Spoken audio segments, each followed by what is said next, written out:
Bueno, buenos días a todos, a todas. Nuevamente por acá, ya viernes, ya aprovechando el último ratito, el último tirón de la semana.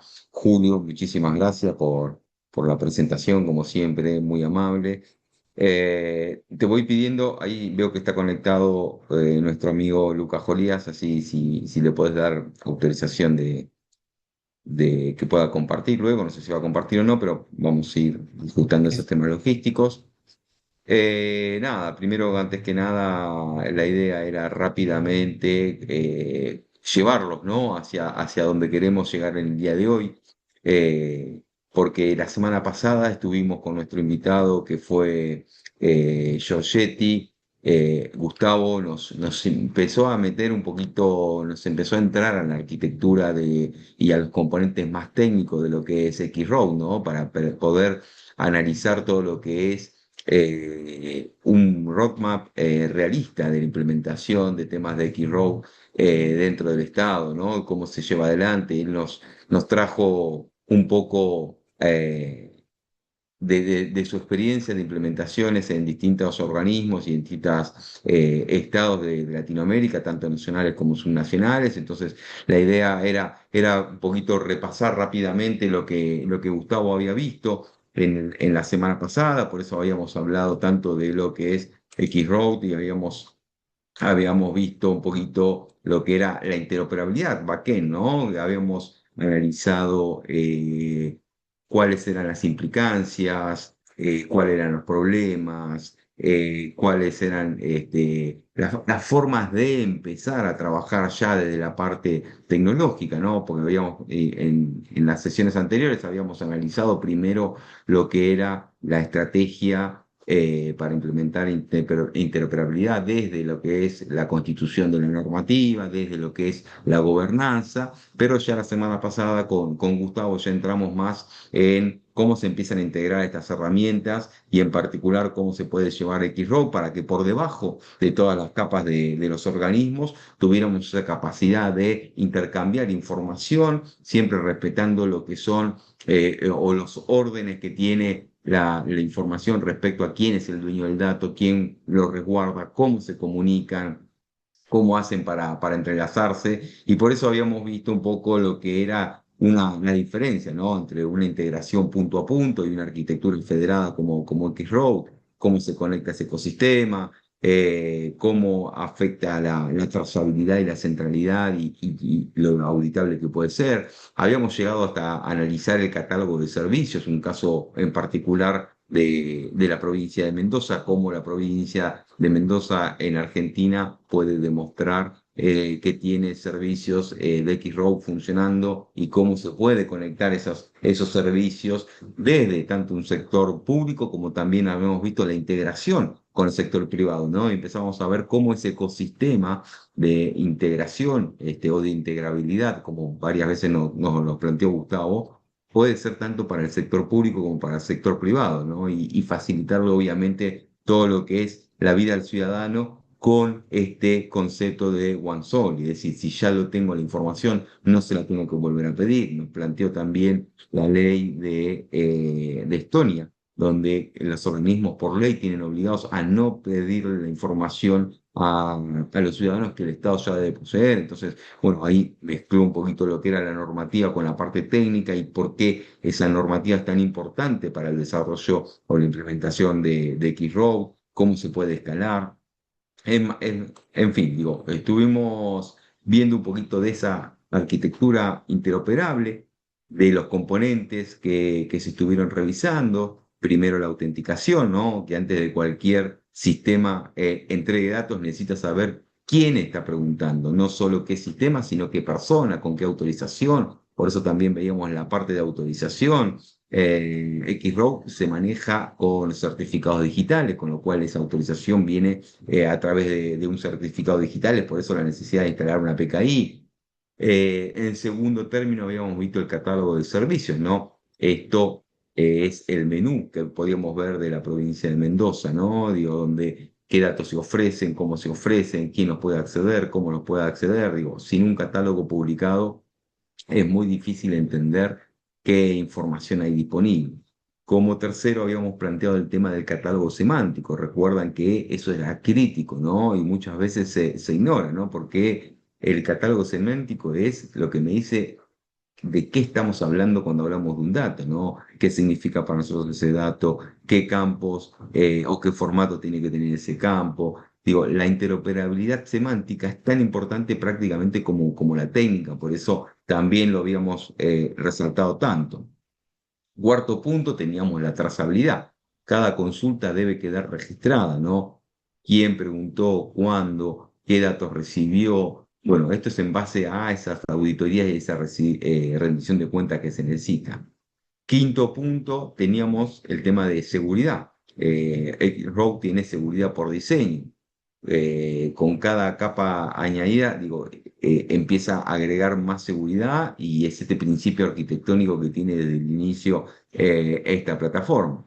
Y como sexto punto habíamos visto el tema de un gobierno técnico, quién acepta nuevos miembros en este ecosistema, quién resuelve las disputas, quién mantiene el servidor central. Bueno, sin respuesta a estas preguntas, lo que termina pasando es que el ecosistema no puede sostenerse. Todo eso era lo que pudimos ir viendo respecto a este backend que tenemos de APIs y servicios en temas de interoperabilidad. Pero siempre hablando, voy a pasar rápido esta porque era lo que estuvimos viendo la semana pasada, siempre hablando de X-Road, es literalmente lo que Gustavo Giorgetti les comentaba, es una carretera digital entre organismos de gobierno, ¿no? Por eso se llama justamente X-Road, cruce de caminos, ¿no? Gustavo les planteó un poquito la historia que esto fue creado en Estonia en el 2001, que es un país completamente digitalizado, que nació ya prácticamente digital y que obviamente Estonia tiene su propia política, su propia forma, su propia idiosincrasia, que es muy difícil que nosotros en Latinoamérica podamos llevarlo adelante de la misma forma que lo tiene hoy Estonia, pero sí que es interesante tomar las buenas prácticas y las buenas experiencias que ha tenido ese país con esto de la interoperabilidad y cómo lleva la interoperabilidad adelante. Pero todo esto era lo que vimos, ese viaje a través de la interoperabilidad, por debajo, ¿no? Por debajo de cómo se llevan los datos, cómo se trabaja con estos datos, quién tiene la responsabilidad, quién tiene que mantener la calidad de los datos, siempre por debajo de lo que es las capas de usuario, que para el usuario es completamente transparente y el usuario se le pide una sola vez y por eso hablamos muchas veces de el estado invisible, ¿no? Que le deje de pedir al usuario una y otra vez esa información, dejemos de ser el cadete, el mandadero digital de los organismos y para eso se lleva adelante con este tipo de plataformas de Keyroad. Pero quiero avanzar rápido porque tenemos un invitado muy especial y era el punto hoy que queríamos llevar adelante el tema de la interoperabilidad, ¿no? Así como habíamos avanzado sobre la interoperabilidad backend, la interoperabilidad que tenemos a diario y que nosotros estamos trabajando, hay una nueva visión que es complementaria a todo esto, ¿no? Digo, lo que la interoperabilidad backend hoy no termina de resolver, hay que resolverlo de otra manera. Y ahí empieza una nueva forma de ver esta interoperabilidad y empieza a denominarse lo que es la interoperabilidad front-end. En esa interoperabilidad front-end buscamos resolver toda la problemática que la interoperabilidad backend no pudo resolver. Y ahí es donde empezamos a ver otra forma de comunicación o servicios hacia los ciudadanos. Y es ahí en este punto donde quería que compartiera la experiencia de Lucas Jolías. Lucas Jolías, aparte de un amigo, es de la empresa Sobra. Sobra es una empresa que viene trabajando ya hace varios años en el tema de credenciales verificables. Esas credenciales verificables que ahora él nos va a contar un poquito más de qué se trata, pero es una iniciativa muy novedosa que en realidad, me escucha decir novedosa, no es tan novedosa, pero sí que hoy por hoy se está llevando adelante con mucho más fuerza, gracias a implementaciones que se están están demostradas ya en la Unión Europea, adopta este término de credenciales verificables con mucha fuerza, se está trabajando directamente desde la Unión Europea con reglamentación y la adopción de las credenciales verificables, y es una nueva forma de ver cómo es el vínculo entre la sociedad, los ciudadanos y el Estado y el sector privado también, porque esta conforma una nueva metodología, una nueva forma de ver todo lo que son los vínculos en lo digital, tal cual lo teníamos o lo tenemos en el mundo analógico. Pero no quiero extenderme más, lo quiero presentar a Lucas, que le agradezco, sé que está en medio de una actividad y nos va a brindar un ratito un espacio. Estás por Neuquén, en el sur de Argentina, en una actividad muy importante, justamente Neuquén, que es la provincia pionera en Argentina en implementación de X-Road, que en Neuquén ya hace del año 2001, 2002. Empezó casi a la par de Estonia, cuando Estonia empezaba con X-Road, ya empezó a indagar en estos temas con un amigo también en común con Lucas, que era secretario de Modernización en ese momento de Neuquén, Rodolfo Lafite. Empezó con esta iniciativa de implementación de X-Road y cómo es la interoperabilidad y facilitarle la vida a la gente y que el Estado tenga que pedir los datos una sola vez. Neuquén es pionera en esto de la implementación de X-Road y hoy se está queriendo convertir también pionera en temas de credenciales verificables para poder complementar todo lo que es la interoperabilidad, la que no se logró por debajo, tratar de lograrla por arriba. Y Lucas está en un evento que se llama TecNap allá en Neuquén y nos está acompañando un ratito a nosotros para contarnos. Lucas, bienvenido. Buenas, buenas, ¿cómo andan? Gracias, Luis. Primero voy a contar, no una infidencia, digamos, porque tampoco es algo tan privado, pero Luis me invita a dar esta charla. eh, yo no sabía muy bien para quién, cómo, que yo, y entro acá y veo dos amigos que no veo hace mucho tiempo y me da una alegría enorme. Uno es Julio, así que muy contento de volver a verte, y el otro es Jorge, Jorge Umaña, que anda por ahí también conectado. Y lo traigo a referencia, con Julio y con Jorge nos conocimos en el 2017 en un fellowship de la OEA de Gobierno Abierto, y al final de ese fellowship había que presentar como un trabajo, ¿no? Un proyecto, básicamente. Y el proyecto que presentamos era sobre blockchain aplicado al Estado, a la trazabilidad, a los procesos del sector público y demás. Así que mucho de lo que van a ver hoy, o lo que les voy a contar, es un camino que empezó con Julio y con Jorge, en ese fellowship, que bueno, después de muchos años, mejor no recordar cuántos, ha evolucionado a lo que hoy se llama identidad descentralizada. Así que nada, un gusto volver a encontrarnos. Como decía Luis, déjenme que les voy a compartir mi pantalla.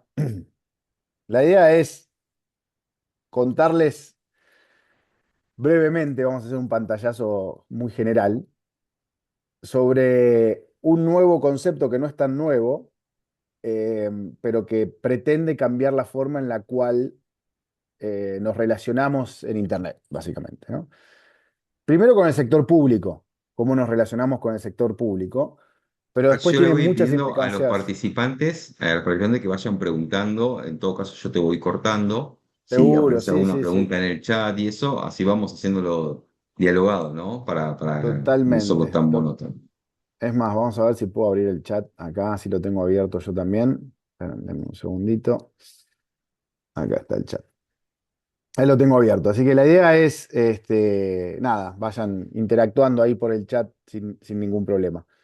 Entonces les decía, esta nueva idea de cómo nos podemos relacionar de una manera más simple, ¿no? En Internet. Cómo nos podemos relacionar con el sector público, pero también con el sector privado. Y vamos a indagar un poquito de eso y sobre el concepto que decía Luis recién, ¿no? O sea, con Gustavo, la clase pasada vieron esta lógica de interoperabilidad backend, es decir, cómo hacemos para que el Estado comparte información entre sí, ¿no? Que la agencia de salud pueda compartir información con la de desarrollo social, con la de economía y demás, para no pedirle múltiples veces la información al ciudadano. Ahora, sabemos que eso también tiene determinados límites, ¿no? No tecnológicos, muchas veces políticos. pongo un caso para no afectar a nadie de los que están en el público de Argentina. Cuando uno va al organismo tributario de Argentina, que comúnmente tiene muchísima información acerca de los ciudadanos, y le pide un dato, es una provincia o un municipio, y dice, che, me compartís esta información porque a mí me serviría para mis procesos y demás, lo más probable es que rebotes, ¿no? Que te digas que no.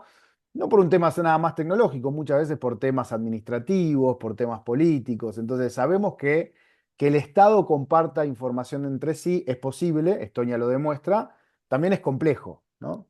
Por una variable humana, vamos a decirlo, ¿no? Sobre todo en países grandes, países complejos y demás. La identidad descentralizada lo que plantea es una opción complementaria a esa interoperabilidad X-Road Backend, que es, ok, si el Estado no comparte información, por lo menos que el ciudadano sea dueño de esa información y que pueda compartirla fácilmente, ¿no? Con los distintos organismos que se la piden. Y esa es la idea muy simple de lo que es la identidad descentralizada que Luis lo mencionaba recién, algunos países, sobre todo la Unión Europea, los Estados Unidos, Canadá, son aquellos que lo vienen impulsando más fuertemente, ¿no? En América Latina, ya yo creo que el tema está puesto en la agenda, sobre todo a nivel nacionales, y que va a ir avanzando rápidamente esta lógica, ¿no? Entonces, vamos a hacer una breve introducción a qué es esto de la identidad descentralizada. Muy breve, una presentación que hizo también Luis, muy breve. Yo soy politólogo, o sea, vengo de la rama más de la administración pública, no tanto de la tecnología, pero bueno, hace muchos años ya metido tanto en la academia como del sector privado desde mi empresa, implementando proyectos que tienen que ver con identidad digital, con blockchain, con identidad descentralizada, con credenciales verificables y demás. Ahora, déjenme hacerles una pregunta y me gustaría ver si me ayudan ahí por el chat. ¿Cuántas identidades digitales tienen hoy ustedes en Internet?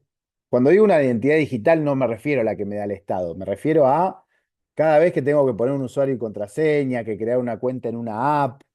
Este, ¿Tienen idea? ¿Cuántas identidades, cuántos perfiles digitales tienen hoy en Internet? Yo no te A ver voy si me a ayudan. spoilear, pero yo una vez las conté para un ejercicio que teníamos que hacer y eran 150 y pico que tenía. Porque tenía los 150 y algo. Ajá. usuarios, sí, los usuarios de mail, que tenía como 3 4 mail, ahora tengo uno solo, pero bueno, en ese momento tenía como 3 4. Los usuarios de la oficina donde estaba trabajando, el usuario para ingresar, el usuario para el área de recursos humanos, el usuario del mail de la oficina, después los usuarios para las tarjetas de crédito, los usuarios para los bancos, los usuarios para mis servicios, mis trámites con el Estado Nacional, con el Estado provincial, otro, con el Estado municipal, otro. Y ahí habíamos contado 150 y pico. Y Bueno, era a ver, tan seguro que los tenía todos anotados en un doc, en un TXT. Tenía tal todos cual, tal anotados. cual. Pero a ver, imagínense que no importa si siempre usan el mismo usuario y la misma contraseña, no importa si siempre usan el mismo mail, están creando un perfil digital, por ejemplo, por cada una de las apps que tienen en su teléfono. Entonces, la forma más fácil es agarren el teléfono y pónganse a contar la cantidad de apps que tienen. El 80% de las apps les piden crear un perfil o una identidad digital, ¿no? Hoy, para simplificar, delegamos parte de eso en una empresa que comúnmente es Google, ¿no? Y hacemos el login con Google o el login con Mail. ¿Por qué? Bueno, porque se ha generado una complejidad tal. Yo tengo más de 300 identidades digitales activas. Solo con el sector público en Argentina tengo más de 26. ¿Por qué? Porque al ser el titular de mi empresa, trabajar en varias provincias, es un país federal y en cada municipio, cada provincia en la cual tengo que trabajar, inscribirme como proveedor o cada municipio me pide crear un perfil digital o una identidad digital nueva, ¿no? Así que solo con el sector público tengo más de 26. Si sumo todas las apps que tengo en el teléfono, más todo lo que uso, etcétera, etcétera, tengo más de 300. Algunas ya ni las uso, las he creado por alguna vez. Mirá, Eric, revisé mi navegador y tengo 167, Eric. 567 usuarios registrados. Es una locura, ¿no? Es una locura. Y uno tiene más de lo que piensa a veces, ¿no? Porque seguramente Eric ni se enteraba que tenía 567. Por suerte las tiene registradas en el navegador y se acuerda el navegador ya los usuarios y las contraseñas, obviamente. pero uno ni se entera de la cantidad de identidades digitales que tiene. Ahora, esto vamos a ver es un problema. Es un problema. Es un problema para el usuario porque es imposible gestionar tantas identidades, pero es un problema también para interactuar con otras instituciones, en particular el Estado, ¿no? Ahora vamos a ver qué tiene que ver o qué quiere decir identidad digital. Vamos a hacer algunas diferenciaciones. Pero el problema es este, ¿no? Hoy, en mi vida, digamos, física, la identidad es una. Yo después puedo tener un montón de identificadores, mi número de DNI, mi número de pagar impuestos, mi número para votar, mi número de cliente en la empresa de internet, mi número de legajo en la universidad, etcétera, etcétera. Pero mi identidad es una, ¿no? En el mundo físico, ya vamos a ver, la identidad es interoperable. ¿Ok? ¿Por qué es interoperable? Porque el dueño de mi identidad soy yo, ¿no? Ahora, en el mundo digital, hoy como están planteadas las cosas, la identidad no es interoperable, por eso Eric tiene 567 identidades digitales o perfiles digitales en Internet, de los cuales ninguno de esos 567 se habla entre sí. Yo no puedo agarrar la información del perfil A y llevármela al perfil B, ¿no?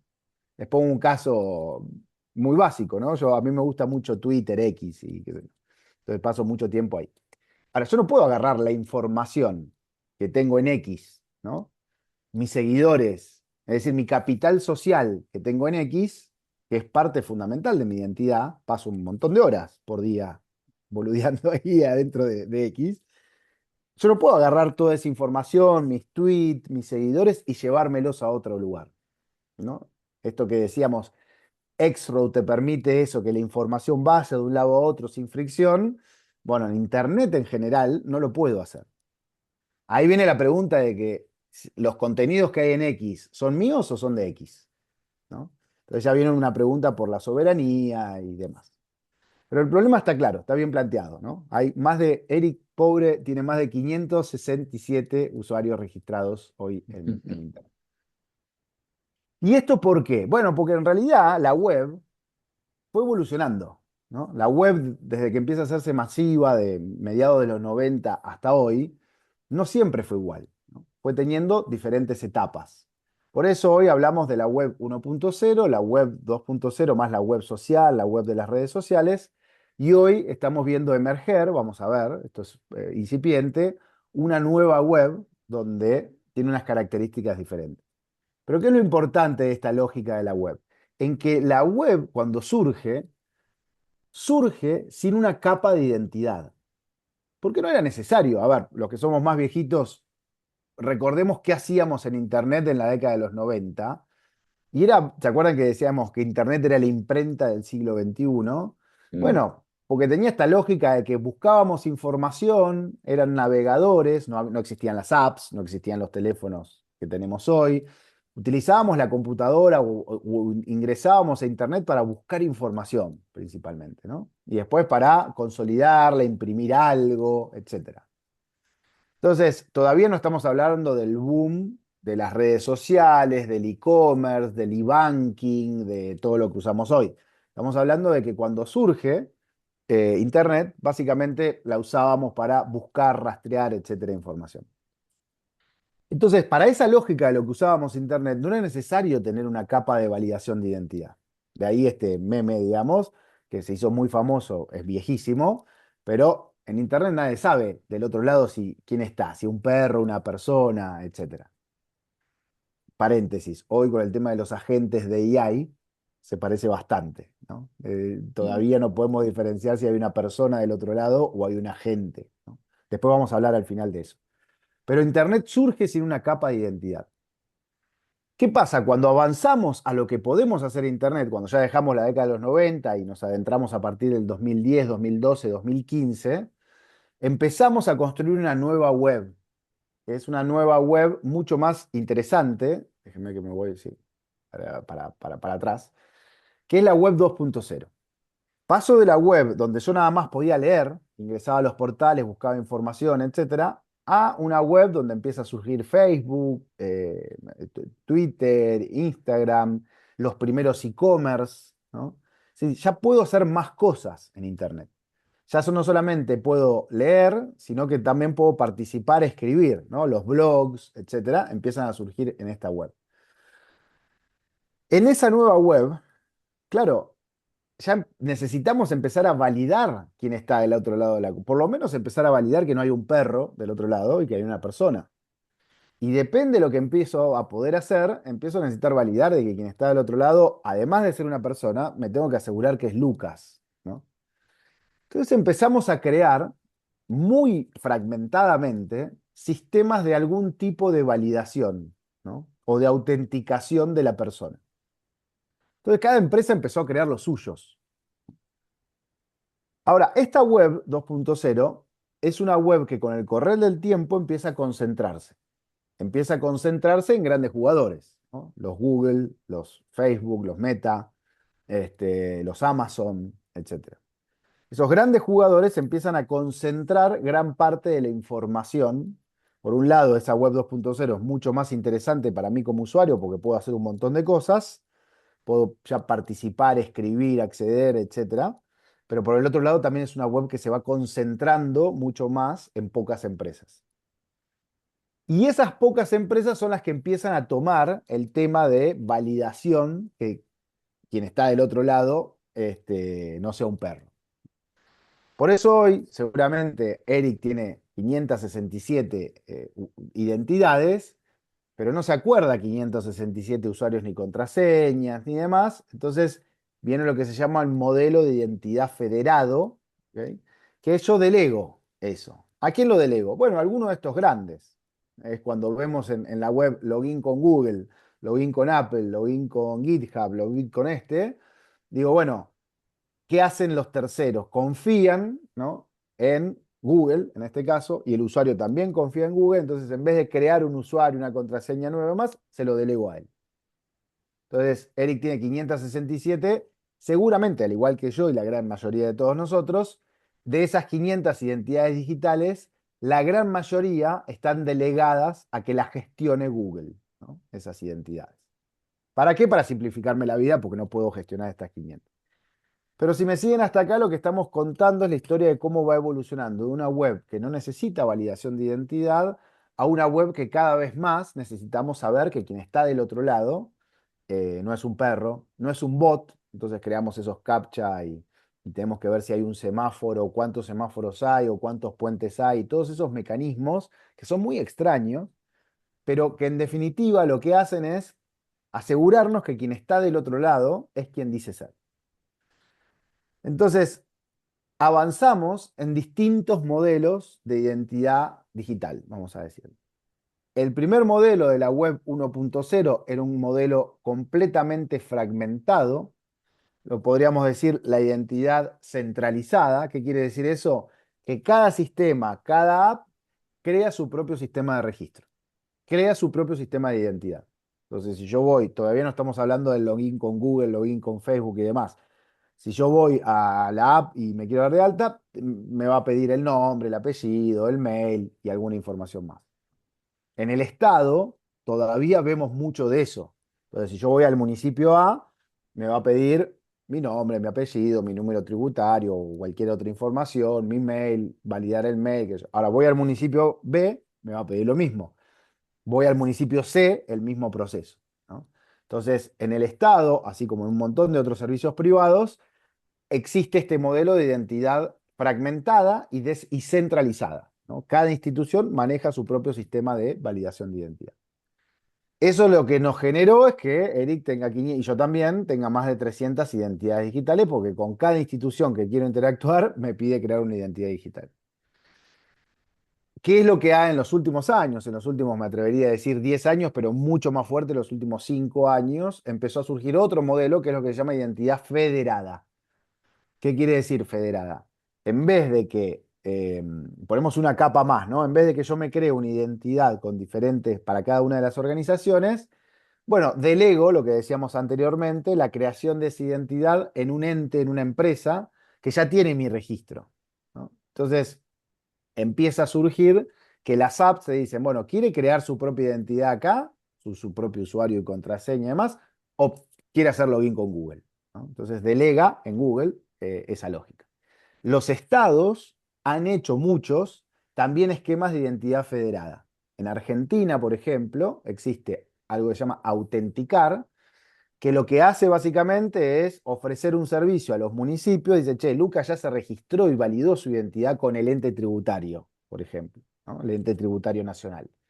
Entonces, me dan la oportunidad de cuando yo voy al municipio, el municipio me diga lo mismo. ¿Quiere validar o crear su identidad o quiere registrarse con la identidad que ya creó del ente tributario? En vez de Google, acá no es Google, sino que es el ente tributario y demás. Ahora, sigue siendo un modelo delegado, pero centralizado, ¿ok? En donde la información y la identidad las crea principalmente la institución, no la persona. Y ahora vamos a ver un poco eso. El modelo que venimos a plantear hoy es el modelo que se llama el modelo de la Web 3.0 o de la identidad descentralizada, que para no ponerle palabras tan complejas, es la identidad como funcionaba en el mundo físico, pero ahora en el mundo online, ¿no? Y ahora vamos a explicar qué significa eso. Pero es un nuevo modelo de identidad y obviamente es un nuevo modelo mucho más interoperable. ¿Cuál es la utopía de este modelo? Que yo tenga una única identidad en Internet, no 567, una única que me pertenezca a mí como usuario y que yo pueda ir declarándole esa identidad e interactuando con esa única identidad por un montón de apps, instituciones, etcétera. Sector público y sector privado. Esa es como la gran utopía de este modelo, ¿no? Por eso digo que es una utopía que se va a parecer mucho a cómo usamos nuestra identidad en el mundo físico, que ahora vamos a ver que hay grandes diferencias a cómo lo usamos en el mundo digital y en el mundo físico. Ahora, antes de meternos de lleno en el concepto de identidad descentralizada, me gustaría aclarar algunos conceptos que son primos hermanos, pero que a veces los usamos indistintamente para ver qué cambia principalmente de esto. Y es la diferencia entre identificador, autenticación o identificación e identidad. ¿Ok? A veces usamos, sobre todo en el mundo de la tecnología, usamos lo mismo autenticación que identidad, llamamos identidad digital a un proceso que en realidad es de autenticación, hablamos de identificadores como si fuese un token, o sea, confundimos muchas de estas tres conceptos y me gustaría aclarar. El primero es el Sí, de que en el mundo, perdón que te corte, ¿no? Que en el dale, dale, dale. mundo tecnológico, en realidad, bueno, podríamos decir, bueno, es una forma de decirle. Lo que pasa es que en el mundo legal, en la normativa, tiene mucho que ver, ¿no? Digo, ¿y por qué hago esta aclaración? Porque hace un par de sesiones yo les planteaba la necesidad de tener una normativa clara. Digo, y cuando estamos hablando de temas de interoperabilidad, ya sea backend o frontend, como estamos viendo ahora, la normativa clara tiene que ser entendible por todos. Entonces, tener ese glosario para una normativa y saber que no es lo mismo autenticación que identificación, que identidad, es muy importante porque no es lo mismo el que te imite la identidad que el que te está emitiendo la identificación, ¿no? Digo, tiene un nivel de responsabilidad completamente Exacto, distinto. Entonces, es muy importante totalmente. marcar eso hasta en la normativa. Totalmente, y aparte nos ayuda a entender mejor qué es lo que cambia en los diferentes modelos de identidad, ¿no? Porque a veces cambia el identificador, pero no cambia la autenticación. Bueno, ahora vamos a eso, pero es justamente para traer mayor claridad que después puede llegar a tener fuertes implicancias legales, ¿no? Como decía Luis. Ahora aquí les muestro, por ejemplo, vamos al tema del identificador. Nosotros estamos llenos de identificadores, ¿no?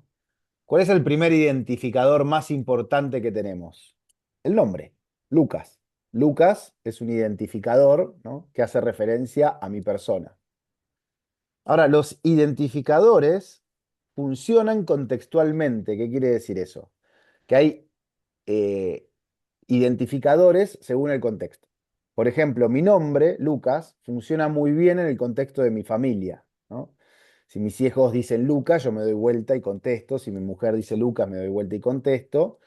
Si mi papá dice Lucas, todos sabemos que hace referencia a mi persona.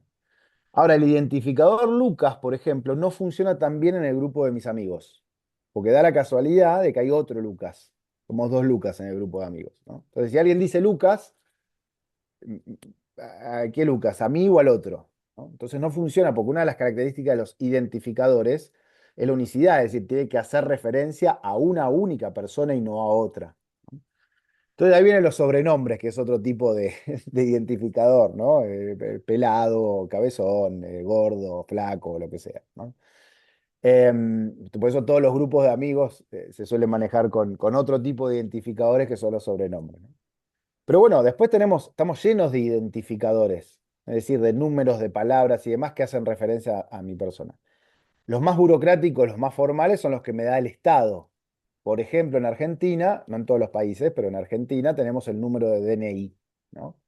El número de DNI, de Documento Nacional de Identidad, es como el identificador para el Estado más importante, ¿no? También tenemos otro número que no es el DNI, que es el número de identificación tributaria, ¿no? En Argentina el CUIT, en México el RUT, y etcétera, ¿no? Ahora, la empresa de Internet tiene otro identificador, que es el número de cliente. Entonces, cuando llamo para hacer algo, me piden, ay, ¿cuál es su número de cliente y demás? La universidad tiene otro identificador para mí, que puede ser el número de legajo. Y en realidad, los identificadores, todos, son una propiedad de las instituciones, no de la persona. Todos los identificadores me son dados, se me dan, ¿no? Me son otorgados, ¿no? Hasta mi nombre. Yo no elijo mi nombre, ¿no? Mi nombre me es dado. Bueno, mi número de DNI también me es dado por el Estado, mi número tributario por el organismo tributario y así. Pero estamos llenos de identificadores a lo largo de toda nuestra vida.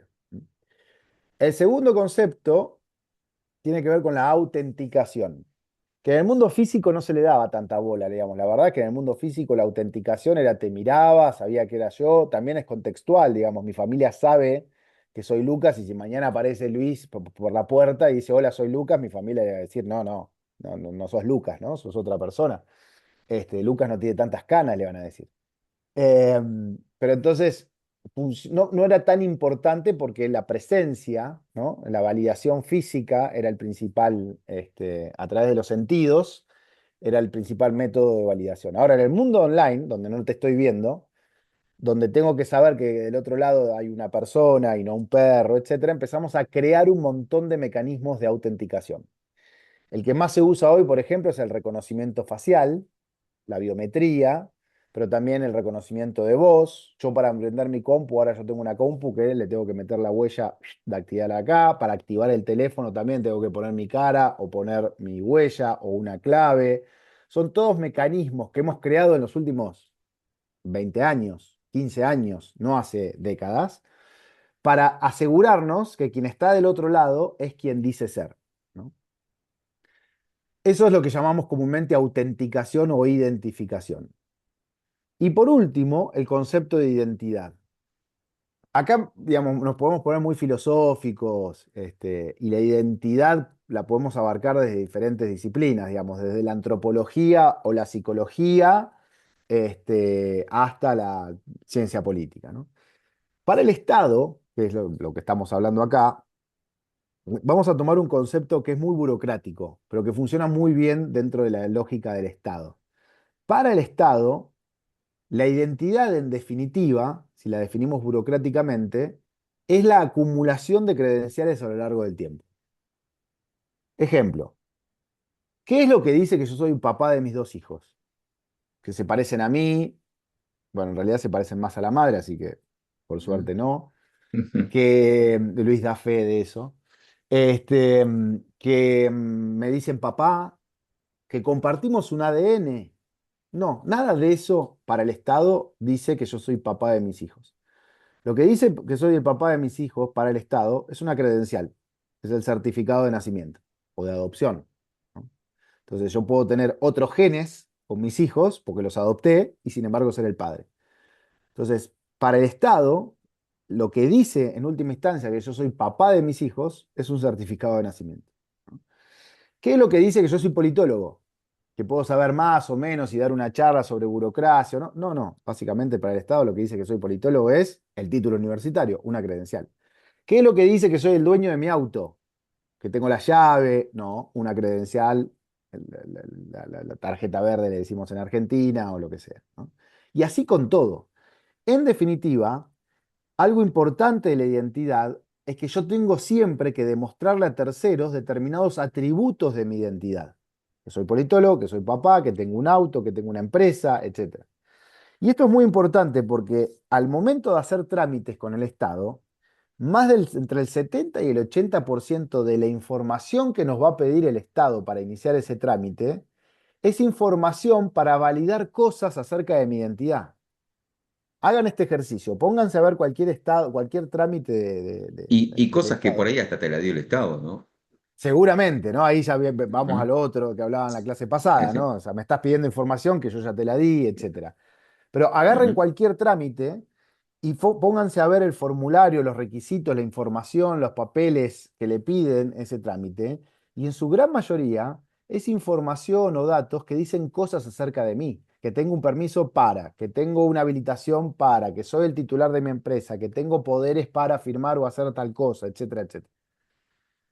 ¿Cuál es el problema de todo esto? Si la identidad es la acumulación de credenciales a lo largo del tiempo, ¿qué pasa cuando Eric tiene 567 identidades digitales distintas? El Tiene problema ya no es 567 solo, tarjetas o credenciales. es que atrás de cada una de esas identidades, vos tenés credenciales asociadas que dicen cosas acerca de vos. Entonces, si yo hago un curso de chef en una plataforma online y esa plataforma me dice, muy bien, yo certifico que usted terminó y me dice, acá tenés tu credencial digital en tu perfil de esa plataforma, yo estoy teniendo ahí una credencial que es algo importante que dice acerca de mí, de que yo soy chef o lo que sea, o que tomé tal curso, pero ¿Mm? que solamente vive adentro de ese perfil de esa identidad. Si yo quiero ir al Estado o a conseguir un trabajo, no me puedo sacar esa credencial de ahí o que el otro la pueda verificar. Entonces, ¿cuál es el problema? Que detrás de las 500 identidades digitales tenemos credenciales o información que dice cosas acerca de nosotros. Entonces se volvió mucho más compleja la cosa, porque ahora tengo 500 identidades digitales que dicen cosas acerca de mí, pero que están completamente fragmentadas. Entonces, mi identidad digital en Internet está completamente fragmentada y es muy difícil reconstruir esa identidad para demostrarle a un tercero que yo soy Lucas, ¿no?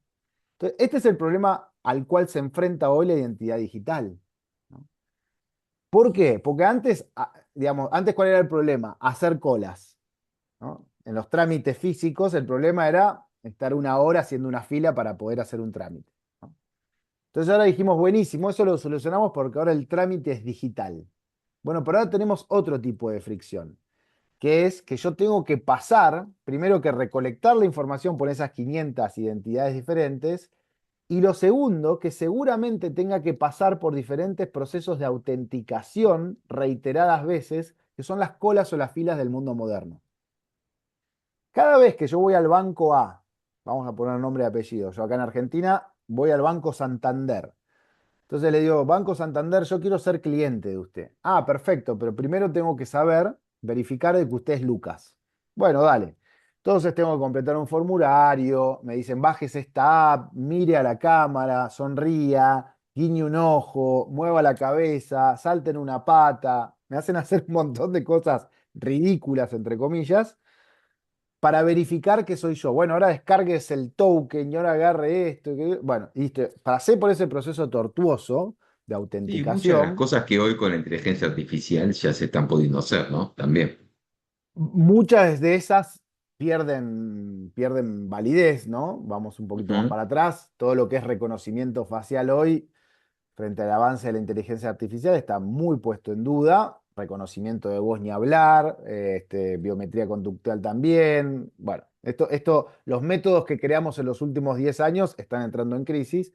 Pero lo que es importante para el usuario es que yo lo hice para el Banco Santander, pasé por todo ese proceso. Al día siguiente quiero abrir una cuenta en el banco BBVA y tengo que hacer lo mismo. Entonces decís, pero pará, ya lo hice para el Banco Santander. No, no, no importa, ahora lo tiene que hacer para el Banco BBVA. Y con el Estado pasa a veces lo mismo, ¿no? Es decir, bueno, voy a hacer un trámite en el municipio A, imaginemos que es un municipio súper digitalizado. Me dice, bueno, haga esta biometría, haga esto, lo otro, buenísimo. Ahora voy al municipio B y tengo que hacer lo mismo. Y así por cada una de las decenas de instituciones con las cuales intervengo. Entonces, hoy no tenemos filas, pero esta es la nueva fila moderna, ¿no? Pasar por esos diferentes procesos de autenticación de las 567 identidades. Perdón, Eric, que te ponga como ejemplo, pero me pareció muy gráfica tu respuesta, ¿no? Entonces, este es el problema en el cual nos encontramos hoy. La identidad es un atributo de las instituciones, no de las personas. ¿Ok?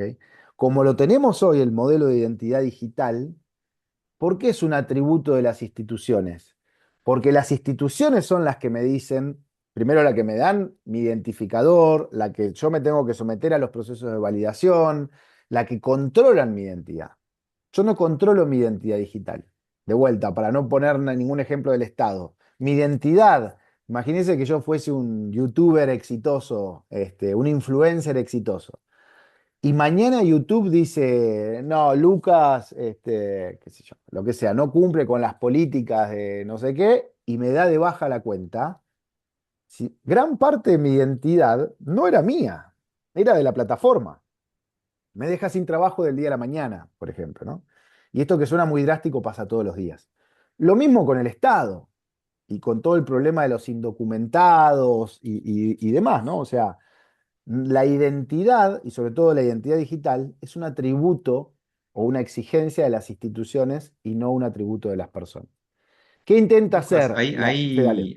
ahí Erwin García pregunta si, bueno, primero dice, muy interesante el tema, si es una acumulación de información que podría ser usurpada. Bueno, Bien. hoy sí, digamos, hoy el modelo actual, fíjense, es el modelo de concentración de información. Vamos a poner los ejemplos del Centralización. Estado.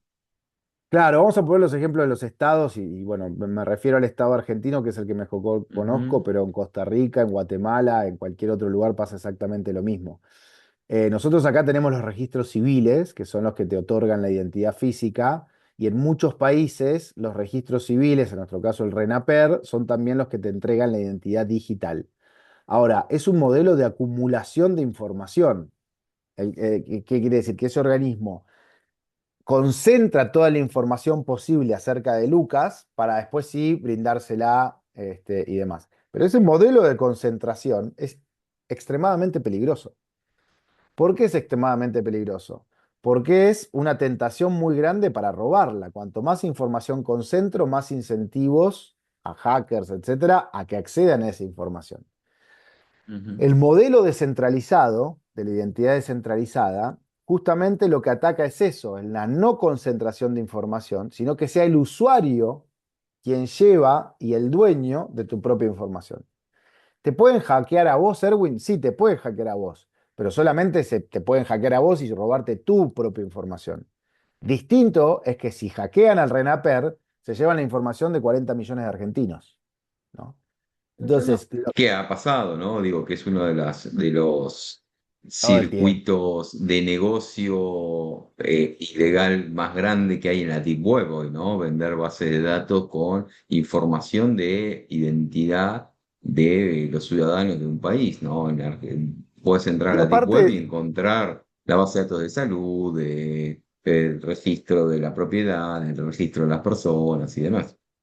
Y aparte tiene otra arista, ¿no? Que ya tiene mucho más que ver con la democracia. No tanto con el robo de información, sino con la democracia. Déjenme contarles una anécdota que cuenta Christopher Allen, que es como el papá del concepto de identidad descentralizada, que me parece muy interesante porque efectivamente está pasando hoy. Aunque la anécdota es de la época del nazismo, hoy está pasando con otras aristas.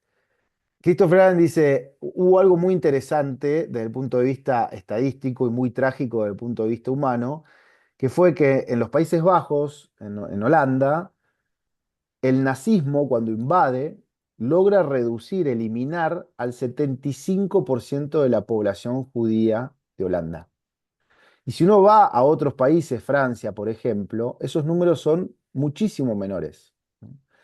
En Francia, por ejemplo, se eliminó el 25% de la población judía. Números considerablemente menores. Entonces, ¿qué fue lo que había? Que la policía de Holanda era mucho más antisemita que la de Francia.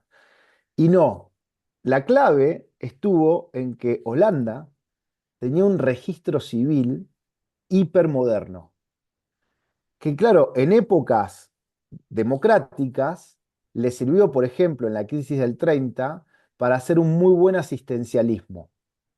Entonces, imagínense, en 1930 con la crisis, mucha gente necesitaba ayuda del Estado para poder comer, etcétera. Al tener un muy buen registro civil, unas muy buenas bases de datos, diríamos hoy, Holanda pudo desplegar una política social beneficiosa para su población en la crisis del 30. Ahora, ese mismo cuchillo de doble filo, ¿no? O cara de la misma moneda de dos caras, también permitió que cuando invadió el nazismo, esa base de datos o ese sistema tan moderno fue utilizado para el mal. Entonces, lo que muestra Christopher Allen es, ojo, porque cuando concentramos información, hoy yo puedo confiar en que mi gobierno no la va a usar para algo malo, pero no sé qué puede pasar el día de mañana. Entonces, cuando hoy nosotros vemos gobiernos poco democráticos o directamente autoritarios como el gobierno chino, que tienen todo un sistema de scoring de la población, claro, tienen bases de datos hipercentralizadas acerca de lo que hace Lucas todo el tiempo, ¿no? Entonces, cuidado con concentrar y centralizar toda la información de mi población, porque hoy puedo confiar en mi gobierno, pero el día de mañana no lo sé, no sé qué puede pasar. Entonces, hay una lista no solamente de seguridad, de que no me hackeen todo el tiempo y se roben la información de toda la ciudadanía, sino también democrática. Dicho como cuestión al pasar, pero me parece muy, muy importante. Entonces, avancemos. ¿Qué es lo que plantea la identidad descentralizada? Bueno, un cambio de paradigma. Em, ¿Qué quiere decir un cambio de paradigma? De que hoy la identidad me lo obliga, ¿no? Cada institución, app, servicio con el cual yo interactúo en Internet. Por eso tengo más de 500, ¿no? ¿Qué es lo que buscamos con esto? Es al revés, que yo tenga una única identidad, que yo controle y que yo le pueda ir declarando esa identidad a cada uno de los servicios, estados, plataformas, etcétera, con las cuales interactúe, ¿no? Esa es la lógica de la identidad descentralizada. No hay un organismo que concentra toda la información, sino que el ciudadano es dueño de su propia información, dueño de su propia identidad y puede compartirla con terceros, ¿no? Y esos terceros la pueden verificar fácilmente. Déjenme darles un ejemplo del mundo físico. Yo tengo una billetera hoy en el mundo físico, ¿no? En la cual yo guardo, en la mitad de la billetera se guarda plata y en la otra mitad se guardan credenciales. Guardo mi DNI, la licencia de conducir, el carnet del seguro médico, el carnet de estudiante de la universidad, etcétera, etcétera. Guardo un montón de credenciales. Ahora, en el mundo físico, yo voy a retirar, por ejemplo, la licencia de conducir a mi municipio y el estado que me da el cartoncito, digamos, de la licencia de conducir. No me da la billetera. Agarro la licencia de conducir, la guardo en mi billetera, después voy al gimnasio, me dan una credencial, la guardo en la misma billetera. Es decir, las instituciones lo que me emiten son atestaciones acerca de mi identidad, credenciales, ¿no? En este caso. ¿Qué pasa en el mundo digital? En el mundo digital se pone más interesante la cosa porque voy al gimnasio y me dicen, no, mire, ¿sabe qué, Lucas? La verdad que ahora somos muy modernos, ya no le damos más la credencial física de que usted es miembro de este gimnasio, ahora se la vamos a dar digital. Uy, qué bueno, genial. ¿Qué tengo que hacer? Y descárguese la app del gimnasio y ahí va a poder acceder a su credencial digital. Bueno, me descargo la app y ahí entro. Voy al seguro médico y me dicen, ¿saben qué, Lucas? Ahora somos remodernos, ya no tiene su credencial física, ahora se la vamos a dar digital. Ah, bueno, buenísimo. ¿Qué tengo que hacer? Descárguese la app del seguro médico y ahí va a poder llevar su credencial digital. Bueno, dale. El Estado me dice, no, Lucas, ahora la licencia de conducir ya no te la vamos a dar más física, ahora la vas a tener digital. Qué buena noticia, espectacular. ¿Qué tengo que hacer? Descárguese la app de mi gobierno y ahí va a poder ver la licencia de conducir. Puta madre. Entonces, ¿qué pasa? Hoy tengo un montón de credenciales digitales en mi teléfono, pero que solo viven adentro de la app del emisor de la credencial. Entonces tengo un montón de apps que lo único que sirven es para llevar esas credenciales. Esto es como si en el mundo físico yo fuese al municipio a renovar mi licencia de conducir y me diga, Lucas, acá la tiene la licencia física, aquí tiene su credencial, pero solamente la va a poder llevar en la billetera de cuero con el logo del municipio que también le entrego yo. Ridículo, ¿no? Ahora, eso que suena ridículo en el mundo físico es lo que estamos haciendo en el mundo digital. Entonces, es como si yo en el mundo físico anduviese con una mochila llena de billeteras con logos de las instituciones, donde solamente pueda llevar las credenciales, ¿no? En cada una de esas billeteras diferentes. Bueno, así no funciona el mundo físico. En el Ujú. mundo físico la billetera es del ciudadano, yo la elijo, voy, la compro, es mía, y voy guardando ahí adentro las credenciales que yo quiera. Bueno, en el mundo digital no hacemos eso, ¿no? Entonces, en el mundo digital sí tenemos a un ciudadano que va con una mochila llena de apps para llevar esas credenciales. Esto tiene que ver con lo que decíamos antes, ¿no? Si tengo 300 identidades digitales, atrás de esas 300 identidades digitales hay credenciales que dicen, o información que dice cosas acerca de mí. Entonces hoy tengo que gestionar toda esa información que dice cosas acerca de mí en 300 perfiles, apps digitales distintos, ¿no? Entonces, esto es muy gráfico para que veamos que en el mundo físico la identidad funciona distinto, ¿no? Y las credenciales que dicen cosas acerca de mí funcionan distinto. Vamos con otro ejemplo del mundo físico. Yo quiero comprar una botella de cerveza o una botella de vino. Hoy ya con las entradas que tengo ya no me piden más una identificación, pero bueno, cuando tenía 18, 17 años, cuando quería ir a comprar una botella de vino o una cerveza, me pedían una identificación. En Argentina te piden el DNI. Entonces voy a la licorería o al supermercado, donde sea, a comprar esa botella de cerveza y lo primero que me piden es el DNI. La persona mira el DNI, ¿ok?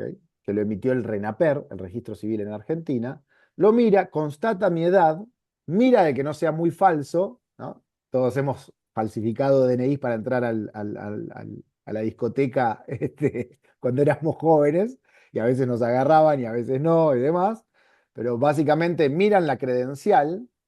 Antes eran de papel, entonces se podían falsificar más fácilmente, hoy ya eso no se puede. Pero miran la credencial, constatan de que soy yo, miran la foto, miran la fecha de nacimiento, lo validan, me venden la botella de cerveza. Ahora voy a la otra licorería que está en la otra cuadra o en la otra ciudad o lo que sea, y el proceso es exactamente igual. Presento la misma credencial, hacen el mismo proceso de verificación y demás. Entonces, esto que funciona en el mundo físico, tardamos décadas en hacerlo, la construcción de los registros civiles y demás, muchas décadas tardamos en hacerlo en nuestros países, de hecho en muchos países todavía es una construcción pendiente, pero este proceso en el mundo físico que tardamos décadas en hacerlo, funciona.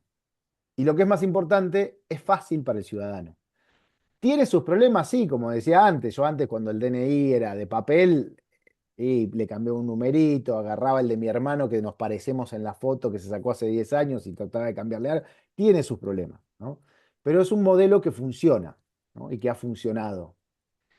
Eso hacíamos en el mundo físico, ¿ok? Ahora imagínense en el mundo digital, ¿qué pasa hoy cuando yo quiero comprar una botella de vino online? Claro, el tipo que vende que tiene el e-commerce para vender la botella de vino, no tiene ni idea cómo verificar mi identidad. En el mundo físico era fácil, me veía la credencial, me miraba y demás. En el mundo digital, ese pobre comerciante que se puso un e-commerce, que ya es un genio por ponerse un e-commerce, no tiene ni idea cómo hacer para verificar la identidad de Lucas. Entonces, ¿qué hace? Lo delega. Se lo delega a lo que se llama un Identity Provider, un IDP, ¿no? Un proveedor de identidad. Entonces contrata algún servicio, o el de Google o el del Estado, depende de lo que requiera, ¿no? Pero contrata algún servicio de validación de identidad. Entonces yo cuando estoy en el e-commerce me va a decir, bueno, tengo que validar que usted es mayor de 18 años o lo que sea, o que usted es Lucas y demás. Me manda a otro lado, que es ese proveedor de identidad, valido mi identidad, hago todo ese proceso y me devuelve validado a ese e-commerce. ¿Ok? Ahora, la validación de identidad que me hizo el IDP, básicamente, solo sirve para ese e-commerce, para ese comercio, no sirve para otro. ¿Ok? Me manda ya logueado o validado a ese comercio. Si yo voy a otro comercio o otro e-commerce, que lo más probable es que no comparta el mismo proveedor de identidad, tengo que volver a pasar por el mismo proceso. Imagínense que esto es similar a que yo cada vez que quiero usar o validar mi identidad en el mundo físico, tenga que ir al registro civil a sacar la credencial nuevamente. Cada vez. Quiero comprar una botella de vino. Bueno, vaya a sacar a 10 cuadras al registro civil, saque su DNI y vuelva para comprar la botella de vino. Imagínense que en el mundo físico tengamos que hacer cada vez eso. No, no, imposible. Bueno, en el mundo digital lo hacemos, ¿no? Claro, es menos fricción, se hace más rápido, pero la lógica es la misma. En el mundo digital hacemos ese proceso de validación de identidad cada vez que interactuamos con cada una de esas instituciones. Entonces, ¿qué es lo importante de esto? Que en el mundo físico y en el mundo digital la identidad funciona completamente distinto. Y pongamos algunos ejemplos que son muy importantes para esto. En el mundo físico, bueno, me adelanté, vamos a ir de a una. En el mundo físico decíamos, presento mi DNI, mi credencial de identidad a los países que tienen, mi credencial de votante o alguna credencial, validan mi identidad, compro el vino. Listo. Voy a la vinería B de otra ciudad, el proceso es exactamente igual, ¿no? Esto es muy importante. Quien emitió la credencial de identidad, el DNI en el caso de Argentina, nunca sabe cuando yo uso esa credencial. Y esto es muy importante. Cuando yo voy a comprar una botella de vino, el Estado no sabe que yo estoy comprando una botella de vino. ¿Ok? Temas de privacidad, es muy importante. Segundo, cuando yo le presento la credencial al señor de la vinería, el señor de la vinería no tuvo ni que compartir información con el Estado, con quien me emitió la credencial, ni tampoco tuvo que llamar. Imagínense al emisor de la credencial. Imagínense que yo voy a comprar la botella de vino, le presento la credencial, el DNI, la mira y me dice, espere que tengo que llamar al registro civil para constatar a ver si le emitió una credencial a usted o no. Ya Me confía, mato. confía en En la lo que le credencial. estás entregando, en la credencial que está mirando. Porque la verificación no se hace llamando al emisor, se hace en la credencial misma. Por eso las credenciales de identidad tienen medidas de seguridad, la foto, un holograma, una cosita, qué sé yo. Entonces confía en la credencial, no tiene que llamar al emisor de la credencial. Esto es clave para todo esto. ¿Ok? Entonces, así funciona básicamente en el mundo físico. Ahora, en el mundo digital es completamente distinto. No voy a comparar todas las características para ir un poquito más rápido, pero algo El importante. mundo digital hoy, como lo estamos haciendo hoy. Como funciona hoy, cuando yo llamo al proveedor de identidad, que puede ser un privado o el Estado, el proveedor de identidad sabe que yo estoy en la vinería comprando ese vino. ¿Ok? Entonces, cuidado cuando hablamos de identidad digital, porque hay que proteger algo fundamental. La Unión Europea es muy fuerte en esto, que es el tema de la privacidad. El Estado no tiene por qué saber cada vez que yo uso la identidad digital para comprar un vino, ¿no? Y lo más importante, la vinería no tiene que llamar entre comillas, en el mundo digital es una API, un web, lo que sea, al emisor de la credencial para validarla. Así como no llamaba por teléfono al RENAPER para validar la credencial física, tampoco lo tiene que hacer en el mundo digital.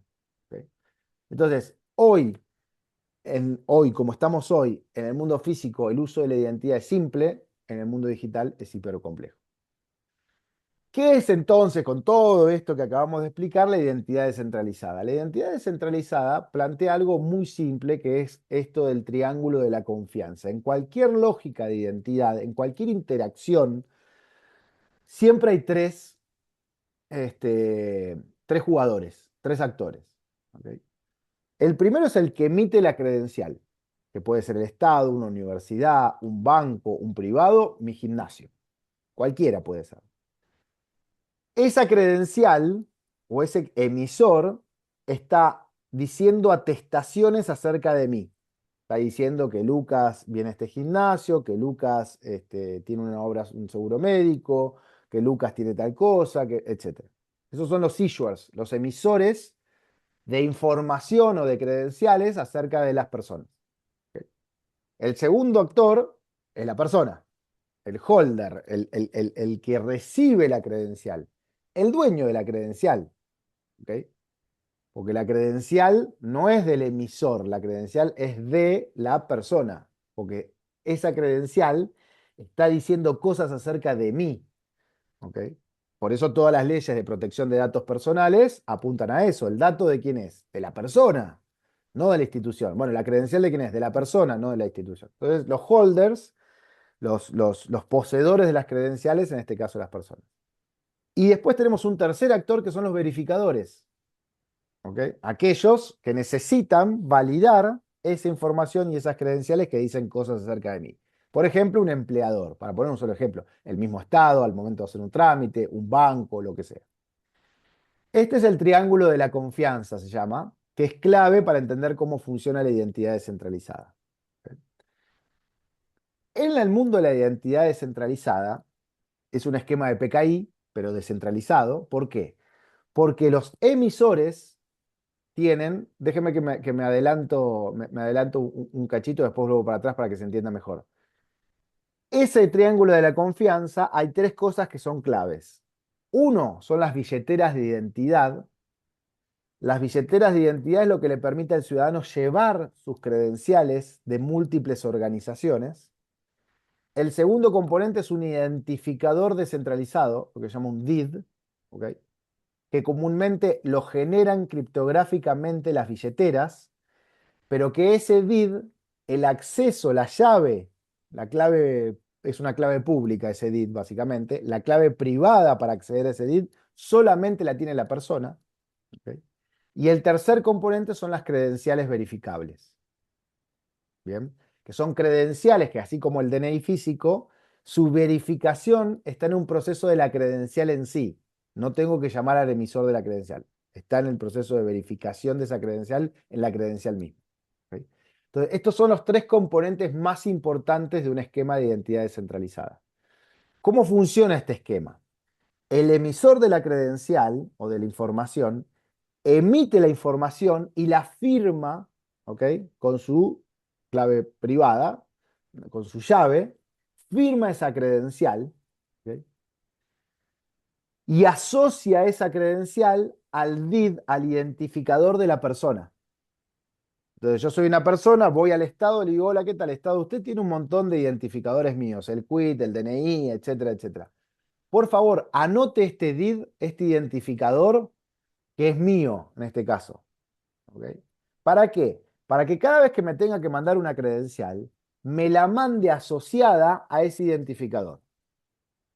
Entonces el Estado dice, perfecto, tomo nota, Lucas Jolías, quit tanto, DNI tanto, y su DID es este. Entonces el Estado ya sabe, o el gimnasio, o cualquiera que emite una credencial, de que al momento de emitirme la credencial, va a emitirla, va a firmarla y la va a asociar a ese identificador o DID de la persona. ¿Ok? Entonces yo, gracias a ese proceso, yo la puedo recibir en mi wallet.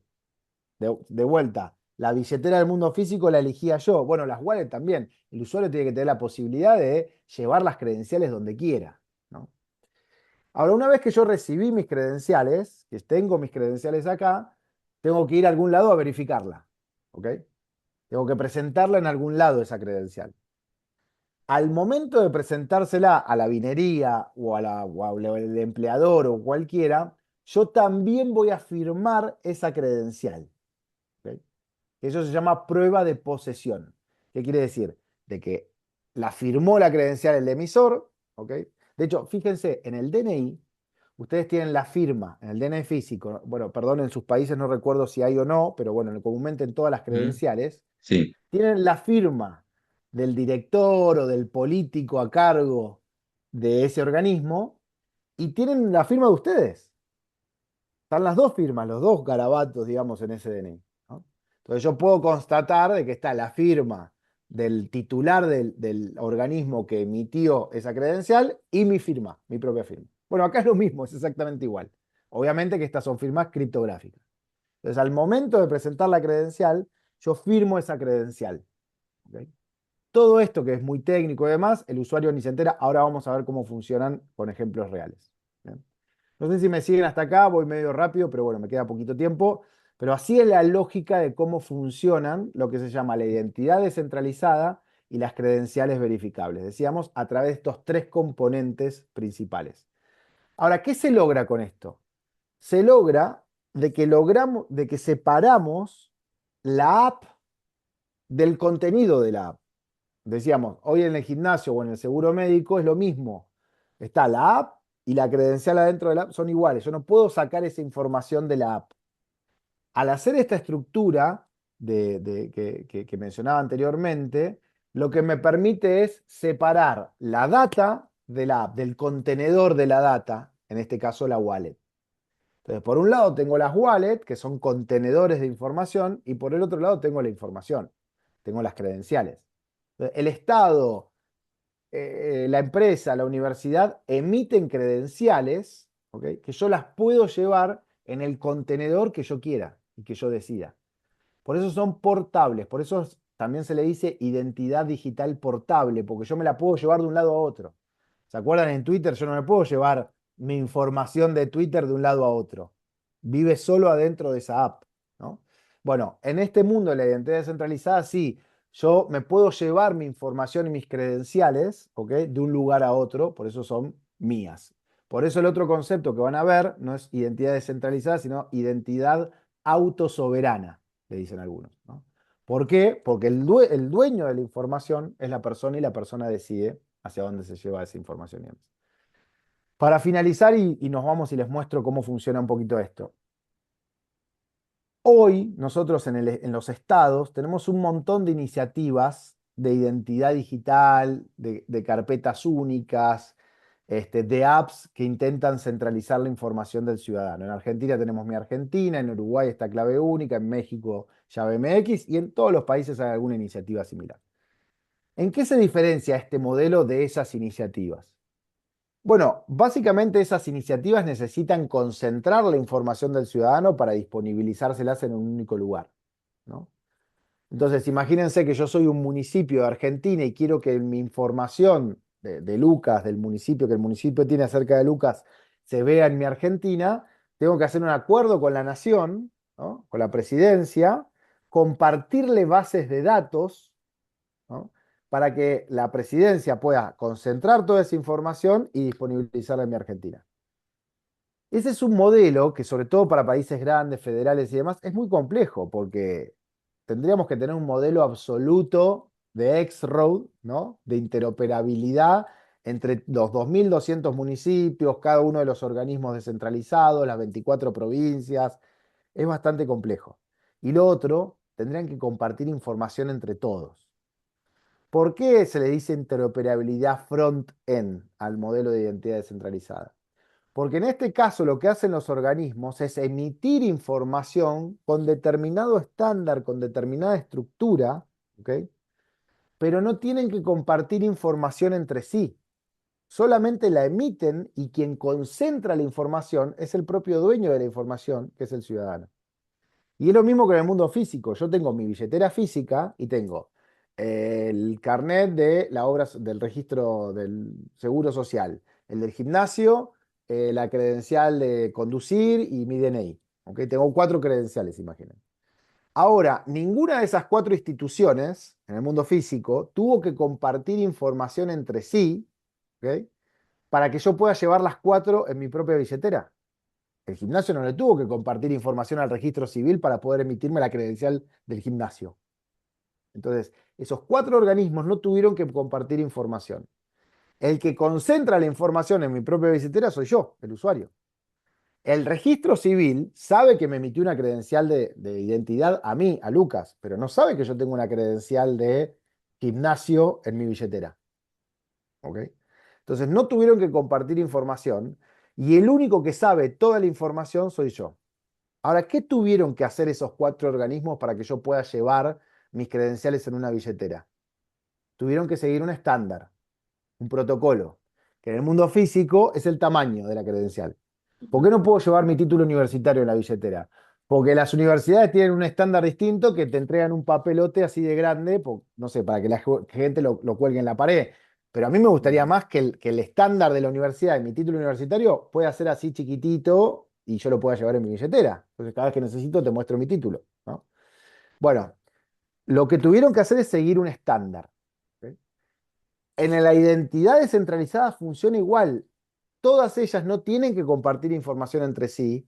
El único que sabe todas las credenciales que tengo es la persona, pero ¿qué tienen que hacer las instituciones? Seguir un estándar.